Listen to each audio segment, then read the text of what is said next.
السلام عليكم ورحمة الله. اللهم صل وسلم على سيدنا محمد.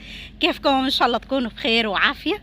إذا المرة بتشوفوا القناة بتاعتي، أنا رزاز محمد، أهلا ومرحبا بكم في قناتي.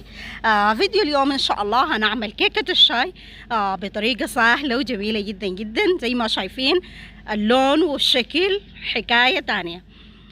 طبعا مع الأجواء الباردة دي اكتر حاجة المعجنات الكيك والحاجات البسكويت اكتر شي الواحد بحبهم مع الشاي. فنشوف الطريقة بتاعتنا. اول حاجة بنحتاج له كوبايتين من الدقيق وكوباية الا ربع من الزيت النباتي او اي زيت بتاع فول تستخدميه. وبنحتاج لحبتين من البيض، وبنحتاج لملعقة كبيرة من الفانيليا، ملعقة كبيرة من الباكنج باودر، وربع ملعقة بتاعت ملح، وعصرة بتاعت ليمون. هنضرب المكونات السائلة كلها مع بعض، وكوباية بتاعت سكر.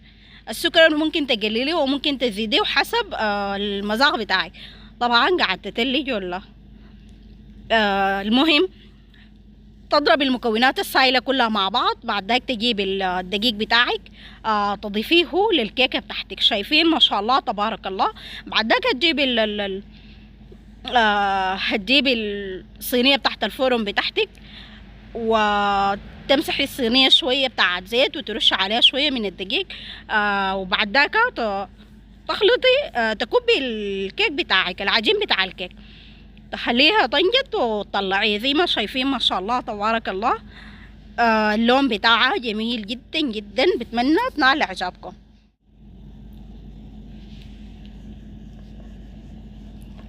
شايفين هقطع لكم جزء من الكيك. يلا تقطع زي ما انت حابة القطعة بتاعتك تكون كيف. شايفين ما شاء الله تبارك الله، جميلة جدا جدا، محمرة من برا ومن تحت ومن فوق، ولونها حلو شديد، ومن جوا ما شاء الله وهشة وطرية. جربوا الطريقة بتاعتي ان شاء الله هتنال اعجابكم.